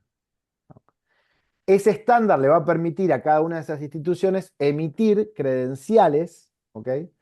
Para que el usuario las pueda recibir y las podamos validar y el triángulo ese de la confianza que mostrábamos Es anteriormente. decir, el estándar lo tiene que adoptar la institución que quiere emitir una credencial. Ahora bien, Eh, no tiene que estar comunicadas entre ellas. para emitir esa credencial. Digo, pueden estar completamente disociadas, ¿no? Digo, yo, organización de salud, pública o privada, quiero emitir una credencial, adopto el estándar Sí, que hayan adoptado la mayoría, supongo yo. Adopto un estándar exact- y emito con ese estándar. Por eso hay una institución exactamente, de salud privada que nunca me hablo con el Ministerio de Salud y el Ministerio de Salud emite su credencial de la misma forma que la emito yo. totalmente, exactamente. No necesito comunicarme con ningún otro para poder lograr la interoperabilidad. Y eso es lo lindo de este modelo, porque la interoperabilidad backend, en la Exo, que es súper necesaria, digo, son complementarias, no son sustitutivas. Pero en la interoperabilidad backend, vos tenés que lograr un acuerdo con la otra institución de que te comparta la información. ¿Ok? En esto, vos no tenés que coordinarte con ninguna otra institución. Lo único que tenés que hacer es seguir el mismo estándar de emisión y verificación de credenciales. Pero yo no me tengo que coordinar con el ministerio. Si yo soy un hospital privado, no me tengo que coordinar con el Ministerio de la Nación para enviarle la información y el Estado. No. Lo único que tengo que hacer es, ok, vos vas a emitirle el historial médico del ciudadano, sí. Bueno, lo emitís clínica privada bajo estos estándares.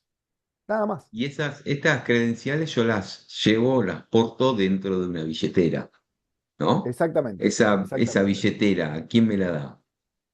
Te la puede dar el Estado o te la puede dar un privado. Acá es donde, como en el mundo físico, ¿no? La billetera, y esto es muy importante para el concepto de identidad autosoberana, la tiene que elegir el ciudadano. Yo no puedo obligar al ciudadano a usar una billetera. Entonces, ¿el Estado puede ofrecerte su billetera? Sí, claro, totalmente. Y yo creo que en las etapas iniciales eso va a ser muy importante, que el Estado te ofrezca su propia billetera para poder emitirte sus credenciales. Pero a la larga, cuando esto se masifique, la verdad es que va a haber privados, entonces se va a armar un mercado de billeteras, entonces vos vas a decir, che, yo quiero una billetera para educación, para llevar todas mis cuestiones de educación, pero otra billetera para llevar cosas de salud, porque ya te ofrecen servicios esas billeteras y demás, no solamente llevar las credenciales. Entonces, Ahora, sí, sí, te entiendo, pero voy a la pregunta que hacía el tema de, ¿dónde está? De la información usurpada. Si a mí me roban yo tengo mi celular, descargo la billetera que me dé el Estado Nacional y empiezo a cargar todas las credenciales que me emite el Estado y los privados, ¿no? sí, Digo, porque los privados también en este ecosistema pueden emitir credenciales. Cuando yo pierdo el celular, es como si perdiera hoy en mi vida la billetera. Digo, tengo que ir y no. volver a tramitar todas mis credenciales con cada uno de los organismos. No, hoy técnicamente todas las billeteras tienen métodos de respaldo y es el usuario quien decide.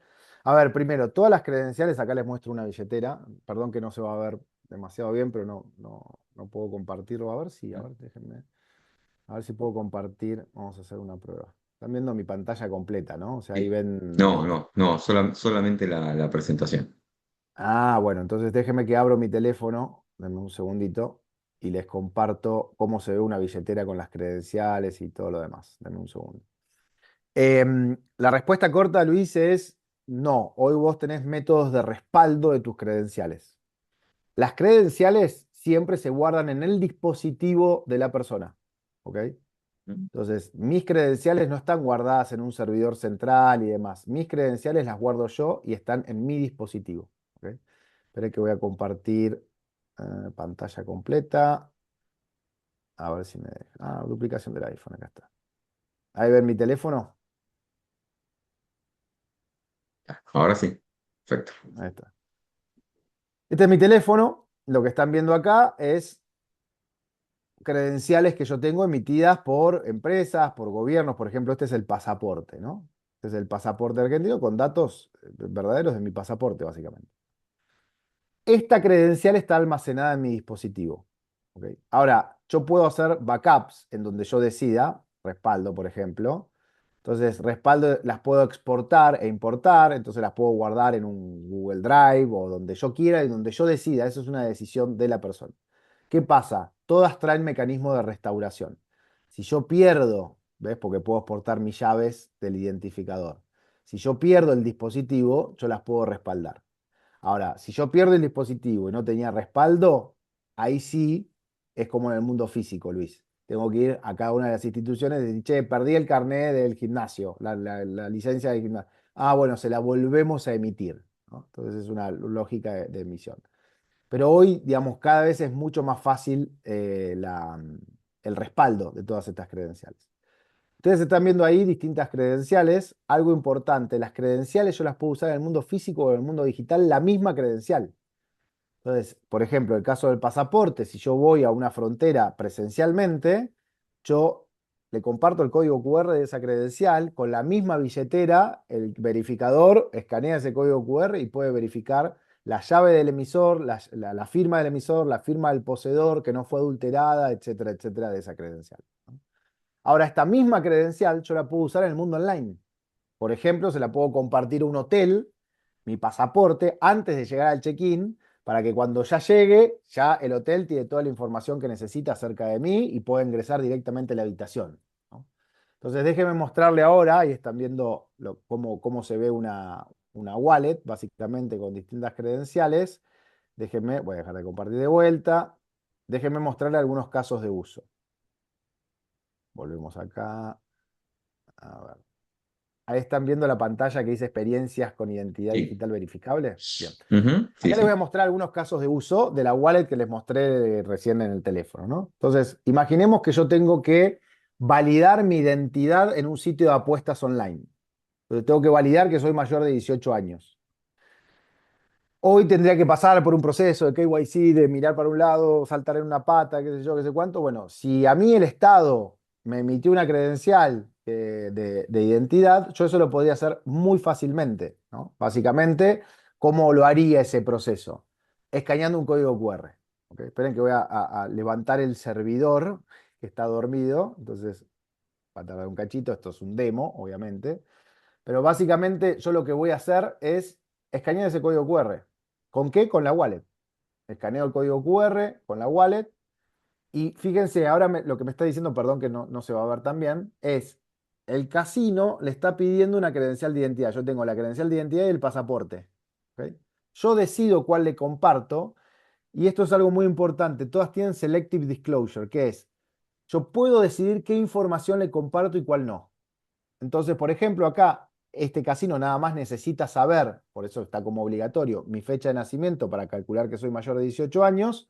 No necesita saber mi nombre, no necesita saber absolutamente nada. Le mando la credencial, verificación exitosa, ingresé, ¿no? Ok, Entonces yo ahí podría vos le verificar. compartiste solamente la edad, pero porque el casino lo único que te requería era el dato de la edad, ¿no? Ahora, si el casino me pide también el nombre, etcétera, bueno, pero yo decido qué información de la A ver, obligatoria perfecto. que Ahí, me ahí pide y cuál no. decidís, el casino te obliga por ahí nombre y apellido, y vos decidís si se la prestás, se la compartís o no. Si no se la Exactamente. compartís, obviamente no te deja entrar, pero No, digo, no pasa a ser accedes, exacto. una potestad tuya. Ok, Exactamente, bien. exactamente. Bueno, lo mismo, la misma lógica podría ser, por ejemplo, para páginas de contenido para adultos, ¿no? Un tema grave hoy en Internet y demás.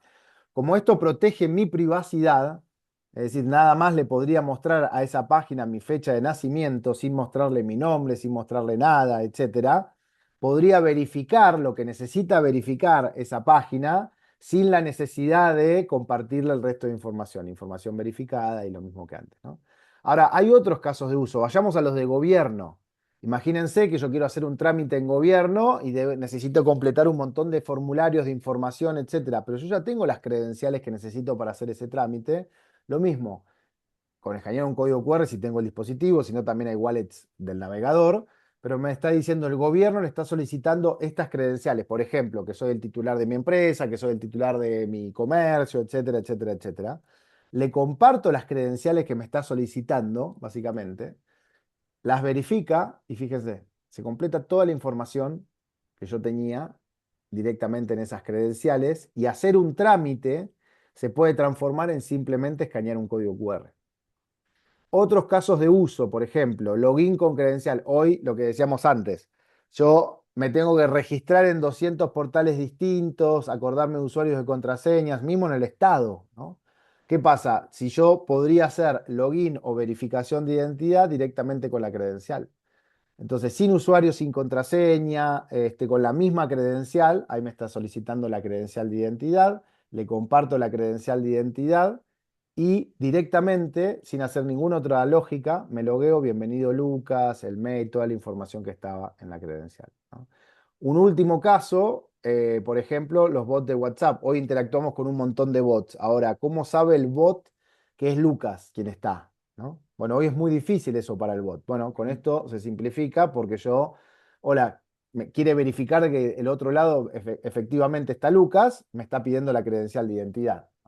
Entonces, comparto la credencial de la misma lógica, me está pidiendo una credencial de identidad, yo acepto compartirle esa credencial, le voy a compartir todos los datos que tiene la credencial, identidad verificada. Hola Lucas, ¿cómo estás? ¿En qué te puedo ayudar? Ya sabe del otro lado del bot que efectivamente está Lucas acá. Entonces son algunos casos de uso, lo mismo para las licencias de conducir. Imagínense para una renovación de licencia de conducir, para alquilar un auto, que hoy, digamos, entre países es imposible verificar la credencial de licencia de conducir de otro país. Mismo dentro del mismo país, yo le podría compartir mi credencial digital de mi licencia de conducir al servicio de rental de autos, etcétera. Lo mismo esto lográs interoperabilidad entre países bajo la misma lógica, ¿no? Me está solicitando una credencial o una licencia de conducir. Ahí Entonces, estás logrando la interoperabilidad entre países, dijiste, sin la necesidad de que los países se hayan puesto de acuerdo entre ellos, ¿no? sin que Solamente ellos compartan adoptando, información entre sí. Exactamente. claro, Exactamente. simplemente ellos adoptando un estándar, tanto para emitir como para verificar. Los mismos estándares, exactamente. Exactamente. Ahora, fíjense que para el ciudadano todo lo que explicamos, es muy simple. El ciudadano está firmando la credencial con el Face ID, ¿no? Del teléfono. Ujú. El verificador está verificando todo esto, pero fíjense que yo tardé, nada, un segundo, 2 segundos en verificar mi identidad con cualquiera de estos servicios.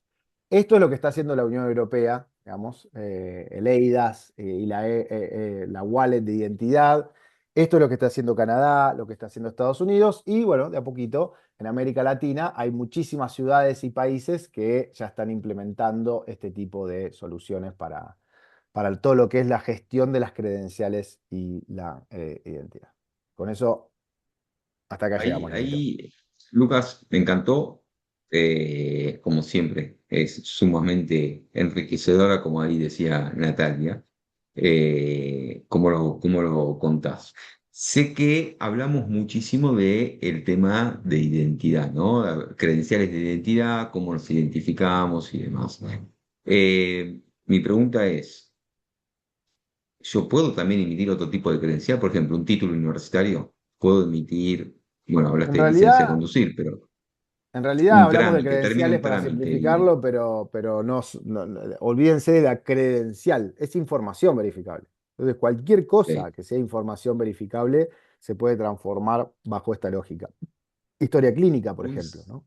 Historia ok. clínica, cualquier cosa, cualquier tipo de información que diga algo acerca de alguien. Olvidémonos de que solamente sirve para la credencial de licencia de conducir. Hoy se está aplicando para servicios de salud, historia clínica, etcétera, ¿no? Ok, entonces, si por ejemplo el Ministerio de Industria no está interoperando con el organismo de fiscalización o de rentas y demás, ¿no? El AFIP nuestro o el SAT de Guatemala. No se comunican, entonces, digo, uno necesita la habilitación comercial del otro para saber si le tiene que cobrar renta o no. Como no están Quien los interoperando por comunica, abajo, los exacto, quien los comunica comunica con, el digo, nexo es la persona. claro. El nexo, Eh, el el nodo, ahí el ministerio nodo, el ministerio le emite la habilitación comercial al usuario y el usuario se la presenta en exactamente, realidad de esa forma. exactamente, Entonces terminás, exactamente. no lo pudiste cumplir por abajo, la interoperabilidad la terminás cumpliendo por arriba. Digo, quería, Exactamente. Por eso está bueno bien, esto de la lógica que planteas, Luis, de interoperabilidad. Backend, X-Row, las instituciones comparten, y esto, interoperabilidad frontend. Ok, si no comparten las instituciones, que por lo menos emitan la información bajo un mismo estándar para que el ciudadano la pueda tener y presentársela fácilmente y hacer el nexo de su propia información. Y aparte eso tiene implicancias para la privacidad, ¿no? También. Entonces, exactamente como decís, así funciona la lógica. Si les parece, Luis, yo les puedo obviamente mandar la presentación, pero también mandarles el demo ese, en la de ustedes directamente pueden hacerse sus propias credenciales, es un demo, ¿no? Pero para que jueguen y hacer esos mismos casos de uso, presentar una credencial, verificarla, etcétera, etcétera, como para vivir qué se siente esto de tener una wallet y credenciales verificables de identidad. Así que finalizando Bien, la llamada, bien. te comparto esa información para todos. Dale, buenísimo. Me gustaría, Julio, si estás por ahí, abrir un poquito a consultas si Lucas nos regala unos minutitos más, porque me parece que es un tema bastante disruptivo, ¿no? A lo que estamos acostumbrados, digo, es algo que se nos viene encima y me imagino la cantidad de dudas que debe haber entre la audiencia. No sé Oh, si por supuesto, Julio... podemos seguir, podemos continuar, Luis y Lucas, un gusto tenerlos y seguir. Creo que todos estamos aprendiendo muchísimo de todo lo que está surgiendo, entonces sin duda muy interesados en seguir aprendiendo. Si no sé cómo quieren que hagamos, si quieren preguntar por el chat o preguntar abriendo el micrófono.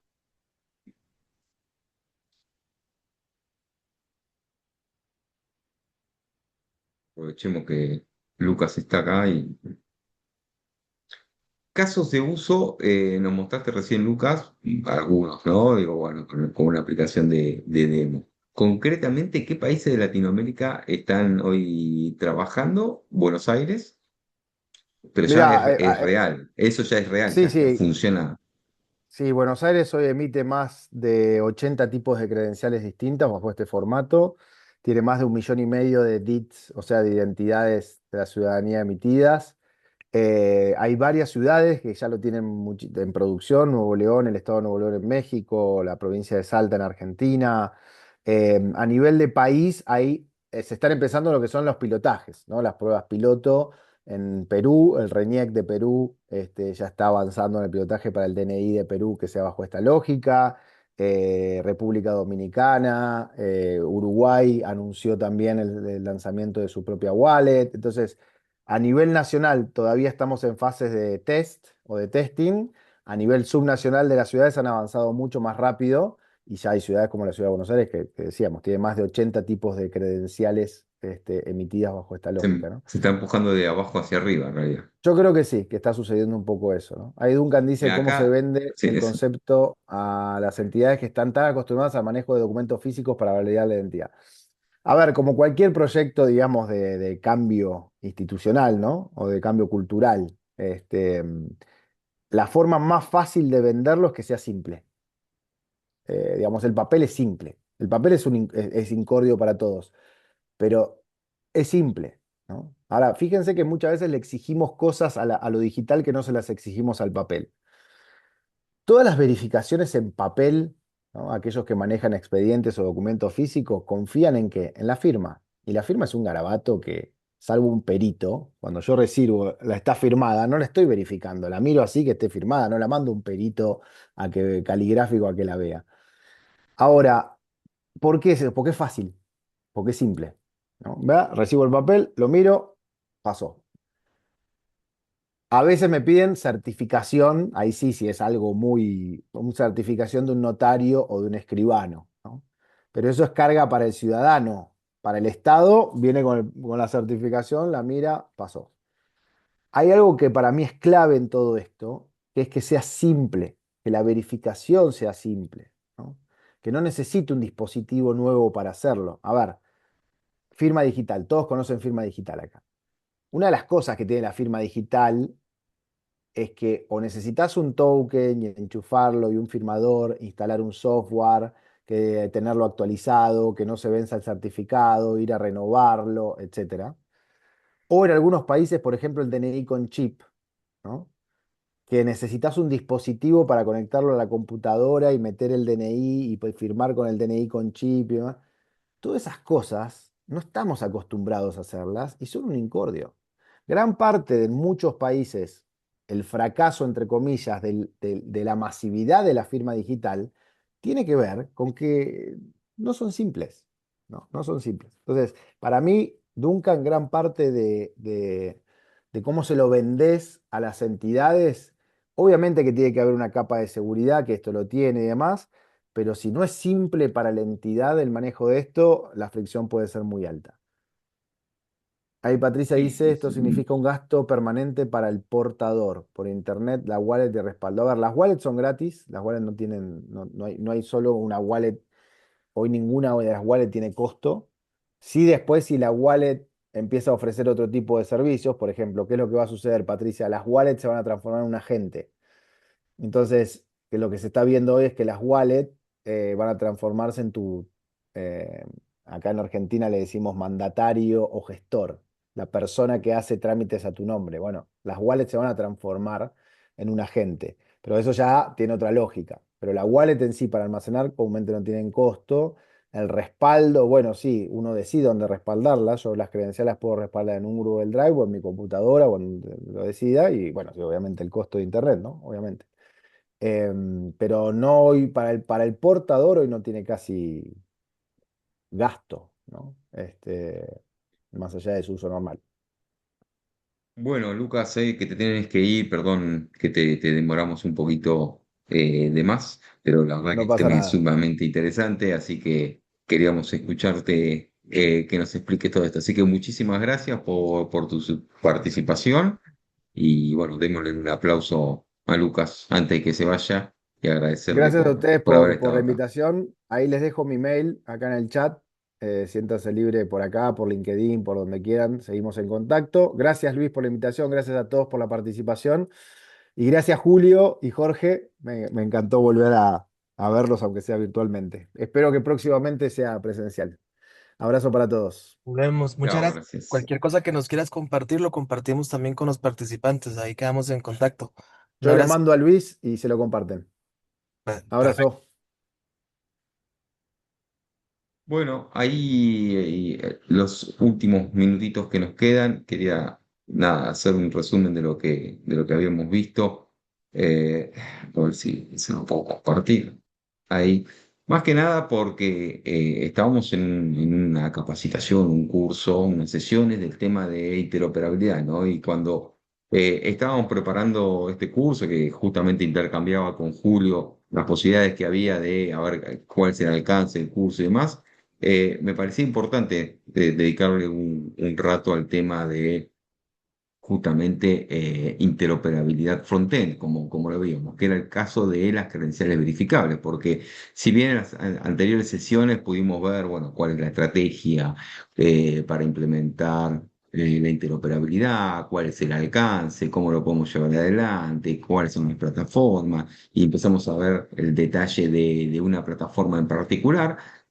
Quería que también tuvieran alcance qué es lo que se está visualizando en el mundo, ¿no? Digo, la interoperabilidad funciona y funciona muy bien. ¿Cuál es el siguiente paso, ¿no? Digo, ¿qué pasa con los casos que no pudimos resolver? Por eso hablamos de la otra interoperabilidad, que es la interoperabilidad complementaria a la backend, ¿no? La interoperabilidad frontend, que era en parte lo que Lucas nos estaba contando ahí. Y por eso quería dejarles por lo menos visualizar unos pocos minutos este último slide, ¿no? Primero, entender que esto es un cambio de paradigma, ¿no? Cuando alguien hoy pide que pruebes quién sos, como decía Lucas recién, vas a la ventanilla de la institución o tenés que llamar a otra institución para darle esa validación o te dan un papel, bueno. El ciudadano acá aporta digitalmente sus propias credenciales, las presenta directamente, no hay intermediarios, eso me parece que es el primer gran diferenciador. Como segundo punto, tenemos las credenciales verificables como una capa de infraestructura pública digital, ¿no? X-Road, como así lo vimos, conecta a las instituciones. Ahora, las credenciales verificables lo que conecta es al ciudadano con las instituciones. Ah, digo, es otra ruta más de interoperabilidad. X-Row son las instituciones, credenciales verificables es el usuario con las instituciones. Por eso se habla del frontend de estas infraestructuras públicas digitales. También tenemos el tema del triángulo de confianza, ¿no? El que emite una credencial de identidad, el ciudadano que la guarda en su billetera y el que necesita validar o verificar esa credencial criptográficamente sin la necesidad de llamar al emisor. Es decir, imagínense que el RENAP emite la credencial de identidad, el ciudadano la va a guardar en su wallet que le dé el Estado y el SAT luego verifica esa credencial criptográficamente sin tener que andar llamando al RUNAP. Ese es el modelo de credenciales verificables. El tema de los estándares globales, bueno, ahí Lucas no se metió de lleno en la parte técnica, pero el W3C de DIS y el verificable credential, las ISO de 18013 para licencia de conducir digitales, bueno, todo eso son el OpenID 4BC, que es el estándar que hoy se está utilizando para el eIDAS 2, que es el reglamento de la Unión Europea. Digo, la idea es adoptar algunos de estos estándares que se están masificando, pero tomar una decisión de cuál va a ser el estándar para el primer país. Hay iniciativas a nivel supranacional, digo, organismos como BID, CAF, están motorizando de que los países de América Latina y el Caribe adopten el mismo estándar, ¿no? Para que luego las relaciones tan fronterizas de la región sean mucho más sencillas para tener un único estándar y el movimiento de los ciudadanos de la región también nos resulte mucho más sencillo andar con un solo estándar y no tener que tener credenciales en un estándar y credenciales en otro estándar. Pero son todas iniciativas que están trabajándose en este momento. Hay pruebas de conceptos en temas de licencia de conducir entre países como Argentina, Uruguay y Brasil. Están buscando alguna prueba de concepto en ese estilo para mostrar, ¿no? Para la pregunta que hacían es cómo se le vende esto a una institución. Bueno, yo creo que fundamentalmente esto se vende mostrando que funciona y cómo funciona, ¿no? Me parece que es la mejor prueba, o la mejor venta que podemos hacer de este tema. Quinto, cómo se emite la credencial, cómo se porta una wallet, cómo se presenta de forma selectiva. Bueno, todo eso es lo que Lucas estuvo contando. Y bueno, por último habíamos planteado algunos casos concretos. Ahí Lucas contó esos casos concretos que ya están funcionando. De hecho, nos mostró funcionando en las habilitaciones profesionales, en certificados de nacimiento portables, en tema de la compra de bebidas o juegos online, bueno, y demás. Eh, Quería terminar con esta imagen, con esta pantalla, porque me parecía importante que ustedes entiendan el resumen de lo que pudimos ver hoy y cómo pudimos trabajar todos los temas de interoperabilidad. Por un lado, lo que era la interoperabilidad backend y también que vean hacia dónde se está promoviendo el uso de credenciales verificables como para que sea la interoperabilidad frontend. Así que de mi parte, hasta acá era lo que les quería mostrar. Julio, no sé si estamos por ahí para alguna pregunta, un comentario o algo. Sí, quizás abrir el espacio para preguntas, comentarios de los participantes. En esas 4 sesiones, pues estuvieron hablando varios temas de interoperabilidad, estuvieron, han estado muy buenas. De verdad, un agradecimiento a Luis y a los invitados que han estado. Abrimos el espacio para preguntas, comentarios, que pueden ser en el chat, pueden también levantar la mano y con gusto les damos el acceso.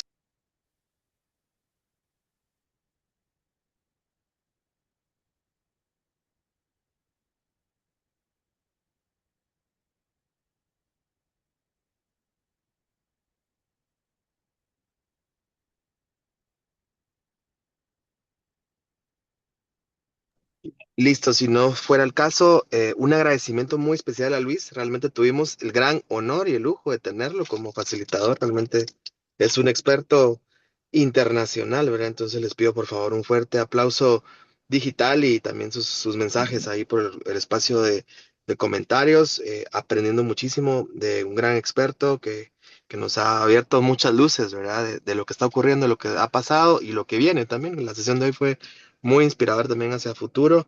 Creo que podemos aprender también mucho y comenzar a investigar desde nuestros diferentes espacios de hacia dónde va la interoperabilidad y cómo podemos acercarnos.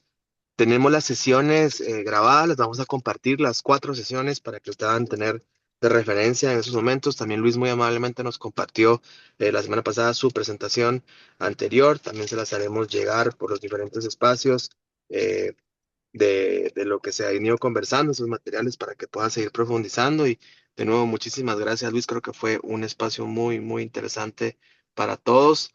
Desde Red Ciudadana queremos seguir trabajando y fortaleciendo la agenda de interoperabilidad en Guatemala y por supuesto en Centroamérica también aprovechando esos espacios virtuales y vamos a seguir generando más espacios como este, ¿verdad? Para poder seguir trabajando. Ahí les hicimos algunas encuestas que nos sirven para poder también plantearle a algunos aliados, donantes, esas siguientes acciones en el proceso. Entonces, quizás para ir cerrando, les pediría si podemos abrir su cámara. Yo tengo hoy un desafío con la cámara, pero los que sí puedan abrir su cámara para tomar la foto de cierre y con eso pues ya vamos finalizando el curso, el proceso de formación de interoperabilidad.